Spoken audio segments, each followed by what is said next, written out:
మీరు అద్దె ఇంట్లో ఉంటున్నారా? అయితే ఇది మీకోసమే. ఇంటి యజమాని తక్కువలోనే మీకు అద్దెకిచ్చాడా?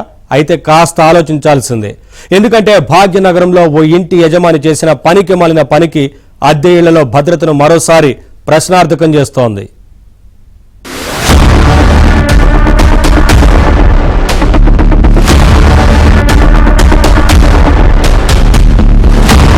హైదరాబాద్ ఈ మహానగరానికి ఎవరొచ్చినా అక్కున చేర్చుకుంటది. బతుకు జీవుడాని వచ్చే ప్రతి ఒక్కరికి భాగ్యనగరం ఆశ్రయం ఇస్తుంది. విద్య, ఉద్యోగం కోసమని ఇతర ప్రాంతాల నుంచి హైదరాబాద్ కు వచ్చి అద్దె ఇల్లు, హాస్టల్స్ లో చాలా మంది నివాసం ఉంటున్నారు.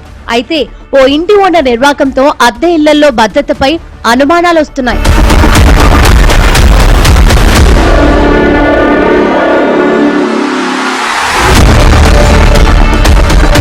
మధురానగర్ లోని జవహర్ నగర్ లో వెలుగు చూసిన ఘటనతో అద్దె ఇళ్లలో ఉండాలంటేనే భయపడిపోతున్నారు. ఒక అద్దె ఇంట్లోని బాత్రూమ్ లో సీక్రెట్ కెమెరాలను అమర్చి వారి ప్రైవేట్ ఫోటోలు, వీడియోలు చిత్రీకరించే ప్రయత్నం చేశాడు ఓ ఇంటి యజమాని.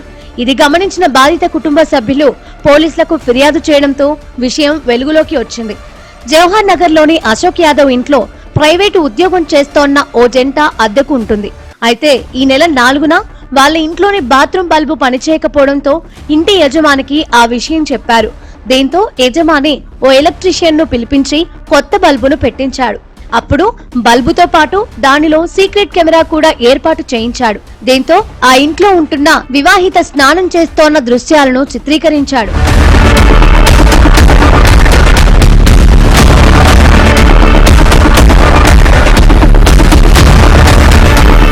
అయితే ఈ నెల 13న బాత్రూమ్ లో ఉన్న బల్బు హోల్డర్ స్క్రూ ఊడిపోవడంతో చూడమని ఆ మహిళ తన భర్తకు చెప్పింది. దీంతో హోల్డర్ విప్పి చూసిన భర్త అందులో ఉన్న సీక్రెట్ కెమెరాను చూసి ఒక్కసారిగా షాక్ అయ్యాడు. వెంటనే ఈ విషయాన్ని ఓనర్ దృష్టికి తీసుకెళ్లాడు. బల్బు ఫిట్ చేయడానికి వచ్చిన ఎలక్ట్రీషియన్ ఈ పని చేసి ఉంటాడని అతన్ని పిలవాలని చెప్పాడు. అయితే యజమాని మాత్రం వారి మాటలను పట్టించుకోలేదు. దీంతో ఆ జంట పోలీసులను ఆశ్రయించింది. బాధితుల ఫిర్యాదుతో ఘటనపై కేసు నమోదు చేసి దర్యాప్తు చేసిన పోలీసులు సంచలన విషయాలను తెలుసుకున్నారు. ఇంటి యజమాని అశోకే బాత్రూమ్ లో ఎలక్ట్రీషియన్ తో కెమెరాను ఏర్పాటు చేయించాడని తెలుసుకొని అతన్ని అరెస్టు చేశారు.